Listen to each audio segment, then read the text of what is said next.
Hi there. Welcome to another episode of the Car Girls Show. My name's Janis Showers, owner of the Car Girls. I'm here with my co-host, Jessie from Machete Marketing. Hi, Jessie. How's it going? Great. Good. Right on. Yeah. So today we're going to be talking about inclusiveness at the dealership and creating a culture that includes everyone to different capacities, whether it's making decisions that, that affect everyone at the dealership or...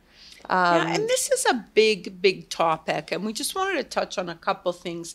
Diversity and inclusion as women in the car business. It's not just about women. It could be about different cultures, different ages, different right. We all come ethnicities. Absolutely. Where there, in a dealership, that you get all sorts. People with a disability, and this isn't just about employees; it's customers as well. And it's proven that diversity and can be a driver of innovation, can be a driver of financial performance. Companies that are more diverse make more money. So if that's not enough to motivate you to make more money. And so we'll talk a little bit about what's, just from our experience and from what we've heard other people talk about, what's the current situation in a dealership from what we can see today is that we know departments often operate in silos. There's not a unified push there. Everyone's kind of like, if you're in sales, you're in sales, you're in service, and everyone's operating, differently. Right. And further to that, managers and their staff, where managers are making decisions on a higher level and not asking for advice, opinions, feedbacks. And one of the posts that we had on one of our shows when we were asking dealership staff, what could make your job easier? What could make the culture in the dealership better? Some feedback we got was involve me, include me in the decisions. So there was actually a technician who was speaking to it. Yeah. I think he was hurt. A big decision was made about the shop and none of the technicians were consulted. So right. I think this is their workplace. I think they want to be included. They want to be part of the decision-making process. They have ideas. I think they need to be heard and they need to be listened to. And that whole, I'm being a good little mushroom, they want to be involved. And I think you'll find that with the younger generation as well. They really need the why behind things.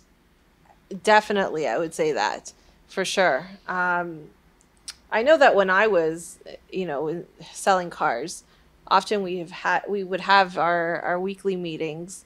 And the good old sales meeting. As a young, Latin female in a male-dominated industry, there were times, not all the time, but there were definitely times where I felt excluded from, this club. And it could be the club of older men. It was a club of managers. It was a club of, a club that I was basically not a part of. And I did feel pretty small at times. And I didn't feel comfortable necessarily voicing my opinion, although I had lots, and we know you have opinions. I have lots of opinions. I have a lot of ideas. Which, if somebody had come to me and if it was a more open space to collaborate and to think of ways of improving, I think a lot of us on the team probably had some pretty good ideas. And also it kind of, it creates one message. So, half the time we weren't even told what sale we were having and when it was coming and what was involved and who was doing it. We would just come to find out, we're having a sale tomorrow. So sales managers, if I can speak to sales managers, one of the things that I that I see is a lack of preparedness. And I know sales managers, your head is on fire. You're trying to order cars. You're dealing with the lock guy just smashed into a customer's car. You're trying to work a deal. Sure. There's a million things going on. But yeah. I'm talking about some preparedness for the meeting.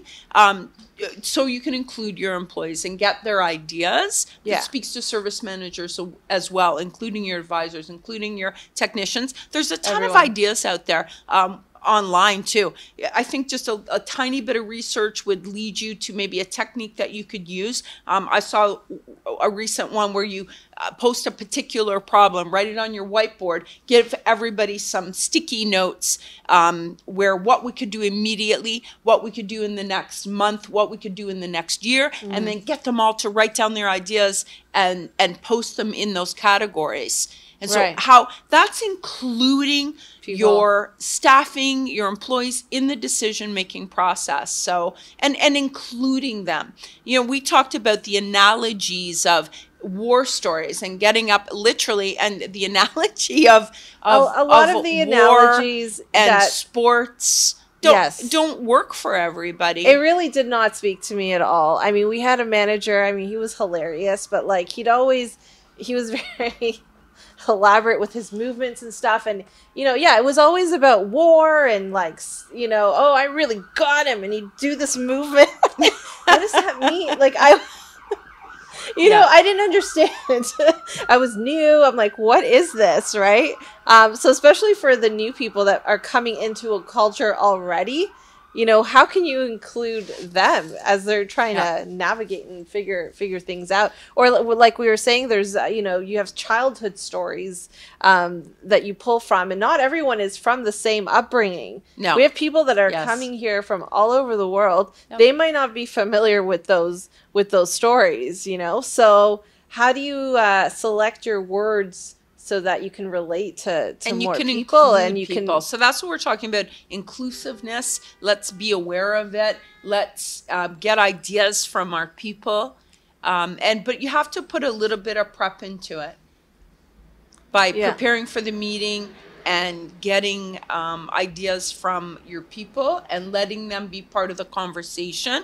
And I think in dealerships, we need to open those lines of communication. It seems to be such a dictatorship.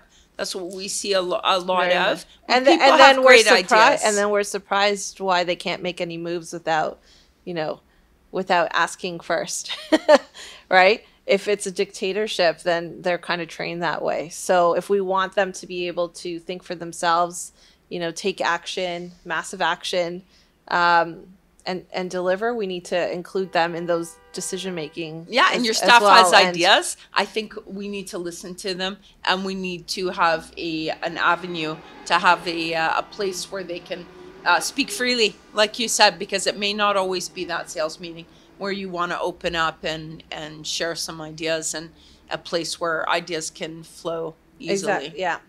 I think it'll definitely heighten morale, and it'll create a very open environment to allowing these ideas to flourish and become successful. So hopefully that's helped some of you. If you have any comments that you'd like to leave below, any ideas that you have. How to include your staff on something that's worked for you. Yeah. Exactly. Or how you feel about it. Do you want to, you feel like you maybe haven't been heard? We want to hear from you. Leave a comment below. Make sure you share this video. Thank you for your feedback. Thank you for that technician who spoke up. We heard you. We're passing along your message. And we definitely look at your comments, and we try to include it in the show, because again, this is not a show for Janis and I. This is for you guys. So please leave your feedback in the comments, and we will catch you again on another episode of the Car Girl Show next time. Thank you. Thanks for watching.